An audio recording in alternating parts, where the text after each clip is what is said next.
Train चलने को ही थी कि अचानक कोई जाना पहचाना सा चेहरा जर्नल बोगी में आ गया। मैं अकेली सफ़र पर थी, सब अजनबी चेहरे थे। स्लीपर का टिकट नहीं मिला तो जनरल डिब्बे में ही बैठना पड़ा, मगर यहाँ ऐसे हालात में उस शख्स से मिलना जिंदगी के लिए संजीवनी के समान था। जिंदगी भी कमबख्त कभी कभी अजीब से मोड़ पर ले आती है, ऐसे हालातों में सामना करवा देती है जिसकी कल्पना तो क्या कभी ख्याल भी नहीं कर सकते। वो आया और मेरे पास ही खाली जगह पर बैठ गया, ना मेरी तरफ देखा ना पहचानने की कोशिश की।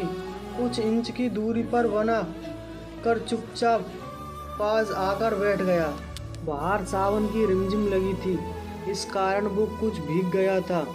मैंने कनखियों में से नज़र बचाकर उसे देखा।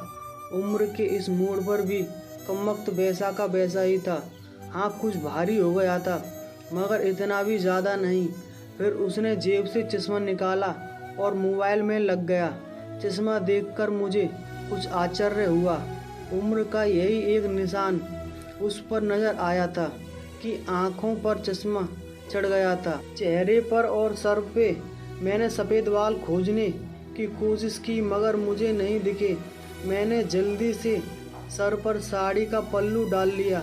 बालों को डाई किए काफ़ी दिन हो गए थे, मगर ज़्यादा तो नहीं थे सफ़ेद बाल मेरे सर पे, मगर इतने ज़रूर थे कि गौर से देखो तो नज़र आ जाएं। मैं उठकर बाथरूम में गई, हैंडबैग से फेस वॉश निकाला, चेहरे को ढंग से धोया, फिर शीशे में चेहरे को गौर से देखा। पसंद तो नहीं आया, मगर अजीब सा मुंह बनाकर मैंने शीशा वापस बैग में डाला और वापस अपनी जगह पर आ गई। मगर वो साहब तो खिड़की की तरफ से मेरा बैग सरकाकर खुद खिड़की के पास बैठ गए थे। मुझे पूरी तरह देखा भी नहीं, बस बिना देखे ही कहा, सॉरी। भागकर चढ़ा तो पसीना आ गया था, थोड़ा सूख जाए फिर अपनी जगह बैठ जाऊंगा। फिर वह अपने मोबाइल में लग गया। मेरी इच्छा जानने की कोशिश भी नहीं की। उसकी यही बात हमेशा मुझे बुरी लगती थी। फिर भी ना जाने उसमें ऐसा क्या था कि आज तक मैंने उसे नहीं बुलाया।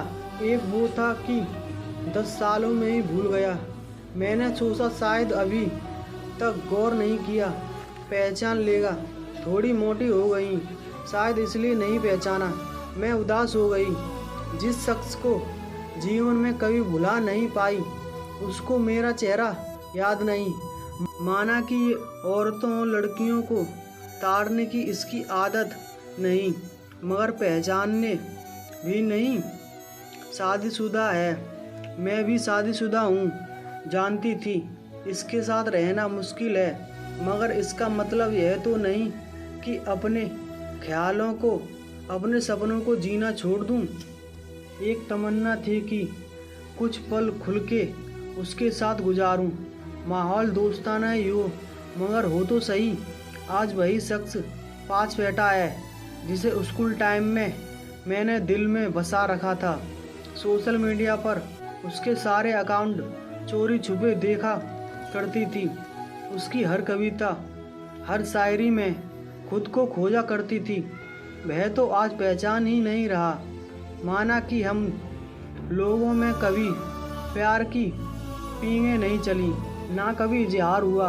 हाँ, वो हमेशा मेरी केयर करता था और मैं उसकी केयर करती थी। कॉलेज छूटा तो मेरी शादी हो गई और वो फौज में चला गया। फिर उसकी शादी हुई। जब भी मैं गांव जाती उसकी सारी खबर ले आती थी। बस ऐसे ही ज़िंदगी गुजर गई। आधे घंटे से ऊपर हो गया और आराम से खिड़की के पास बैठा, मोबाइल में लगा था। देखना तो दूर, चेहरा भी ऊपर नहीं किया। मैं कभी मोबाइल में देखती, कभी उसकी तरफ। सोशल मीडिया पर उसके अकाउंट खोलकर देखे, तस्वीर मिलाई, वही था, पक्का वही, कोई शक नहीं था। वैसे भी हम महिलाएं पहचानने में कभी भी धोखा नहीं खा सकती। 20 साल बाद भी सिर्फ आंखों से पहचान ले। फिर और कुछ वक्त गुजरा, माहौल वैसा का वैसा ही था। मैं बस पहलू बदलती रही। फिर अचानक टीटी आ गया। सबसे टिकट पूछ रहा था। मैंने अपना टिकट दिखा दिया। उससे पूछा तो उसने कहा नहीं है। टीटी बोला फाइन लगेगा। वह बोला लगा दो। टीटी कहाँ का टिकट बनाऊं? उसने जल्दी से जवाब नहीं दिया। मेरी तरफ देखने लगा। मैं कुछ समझी नहीं। उसने मेरे हाथ में थमी टिकट को गौर से देखा। फिर टीटी से बोला कानपुर। टीटी ने कानपुर की टिकट बनाकर दी और पैसे लेकर चला गया। वह फिर से मोबाइल में लीन हो गया। आखिर मुझसे रहा नहीं गया। मैंने पूछ ही लिया, कानपुर में कहाँ रहते हो? वह मोबाइल में नजरें गड़ाए हुए ही बोला, कहीं नहीं। वह चुप हो गया तो मैं फिर बोली, किसी काम से जा रहे हो? वह बोला हाँ। अब मैं चुप हो गई। वह अजनबी की तरह बात कर रहा था और अजनबी से कैसे पूछूं किस काम से जा रहे हो? कुछ देर चुप रहने के बाद फिर मैंने पूछा, वहाँ शायद आप नौकरी करते हो? उसने कहा नहीं। मैंने फिर हिम्मत करके पूछा, तो किसी से मिलने जा रहे हो? वह सब कुछ उत्तर नहीं। आखिरी जवाब सुनकर मेरी हिम्मत नहीं हुई कि और भी कुछ पूछूं। अजीब आदमी था, बिना काम सफ़र कर रहा था। मैं मुंह फेर कर अपने मोबाइल में लग गई। कुछ देर बाद खुद ही बोला, ये भी पूछ लो क्यों जा रहा हूँ कानपुर। मेरे मुंह से जल्दी से निकला, बताओ क्यों जा रहे हो? फिर अपने ही उतावलेपन पर मुझे शर्म आ गई। उसने थोड़ा सा मुस्कुराते हुए कहा, एक पुरानी दोस्त मिल गई जो आज अकेले सफ़र पर जा रही थी। फौजी आदमी हूँ, सुरक्षा करना कर्तव्य है। अकेले कैसे जाने देता, इसलिए उसे कानपुर तक छोड़ने जा रहा हूँ। इतना सुनकर मेरा दिल जोर से धड़का।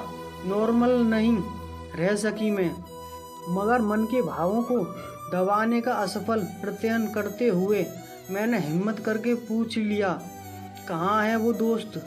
कमबख्त फिर मुस्कुराता हुआ बोला, यही मेरे पास बैठी है ना। इतना सुनकर मेरे सब कुछ समझ लिया कि क्यों उसने टिकट नहीं लिया, क्योंकि उसे तो पता ही नहीं था मैं कहाँ जा रही हूँ। सिर्फ और सिर्फ मेरे लिए वह दिल्ली से कानपुर का सफ़र कर रहा था। जानकर इतनी खुशी मिली कि आंखों में आंसू आ गए। दिल के भीतर एक गोला सा बना और फट गया। परिणाम में आंखें तो भीगनी ही थी। बोला, रो क्यों रही हो?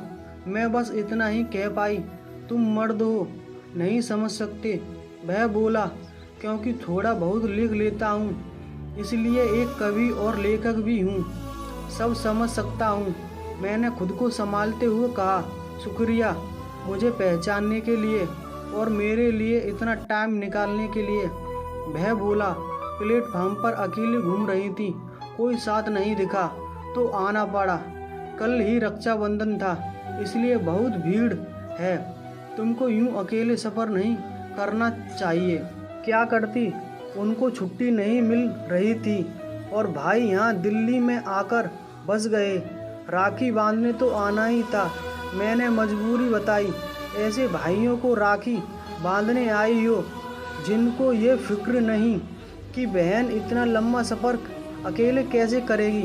भाई शादी के बाद भाई रहे ही नहीं, भाभियों के हो गए, मम्मी पापा रहे ही नहीं, कहकर मैं उदास हो गई। वह फिर बोला, तो पति को तो समझना चाहिए था, उनकी बहुत बिजी लाइफ है। मैं ज़्यादा डिस्टर्ब नहीं करती और आजकल इतना खतरा नहीं रहा, कर लेती हूँ मैं अकेले सफ़र।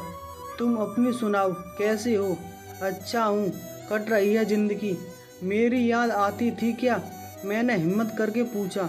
वो चुप हो गया, कुछ नहीं बोला। तो मैं फिर बोली, सॉरी, यूं ही पूछ लिया, अब तो परिपक्व हो गया, कर सकते हैं ऐसी बात। उसने शर्ट की बाजू की बटन खोलकर हाथ में पहना वो तांबे का कड़ा दिखाया। तो मैंने ही फ्रेंडशिप डे पर उसे दिया था। बोला, याद तो नहीं आती, पर कमबख्त ये तेरी याद दिल देता है। कड़ा देखकर दिल को बहुत सुकून मिला। मैं बोली, कभी संपर्क क्यों नहीं किया? वह बोला, डिस्टर्ब नहीं करना चाहता था। तुम्हारी अपनी ज़िंदगी है और मेरी अपनी ज़िंदगी है। मैंने डरते डरते पूछा, तो मैं छू लूँ? वह बोला, पाप नहीं लगेगा। मैं बोली, नहीं, छूने से नहीं लगता। और फिर मैं कानपुर तक उसका हाथ पकड़कर बैठी रही। बहुत सी बातें हुई। जिंदगी का एक ऐसा यादगार दिन था जिसे आखिरी सांस तक नहीं भुला पाऊंगी। वह मुझे सुरक्षित घर छोड़ कर गया, रुका नहीं, बाहर से ही चला गया। जम्मू थी उसकी ड्यूटी। उसके बाद उसने कभी बात नहीं हुई, क्योंकि हम दोनों ने एक दूसरे के फ़ोन नंबर नहीं लिए। हालांकि हमारे बीच कभी भी नापाक कुछ भी नहीं हुआ। एक पवित्र सा रिश्ता था, मगर रिश्तों की गरिमा बनाए रखना जरूरी था। फिर ठीक 1 महीने बाद मैंने अखबार में पढ़ा कि वो देश के लिए शहीद हो गया। क्या गुजरी होगी मुझ पर वर्णन नहीं कर सकती। उसके परिवार पर क्या गुजरी होगी पता नहीं। लोक लाज के डर से मैं उसके अंतिम दर्शन भी नहीं कर सकती। आज उससे मिले 1 साल हो गया है। आज भी रक्षाबंधन का दूसरा दिन है। आज भी सफ़र कर रही हूँ। दिल्ली से कानपुर जा रही हूँ। जानबूझकर जनरल डिब्बे का टिकट लिया। मैं अकेली हूँ। ना जाने दिल क्यों आस पाले बैठा है कि आज फिर आएगा और पसीना सुखाने के लिए उसी खिड़की के पास बैठेगा। एक सफ़र वो था जिसमें कोई हमसफ़र था। एक सफ़र आज है जिसमें उसकी यादें हमसफ़र हैं। बाकी ज़िंदगी का सफ़र जारी है। देखते हैं कौन मिलता है, कौन साथ छोड़ता है। वीडियो अच्छी लगे तो शेयर, सब्सक्राइब और लाइक करें।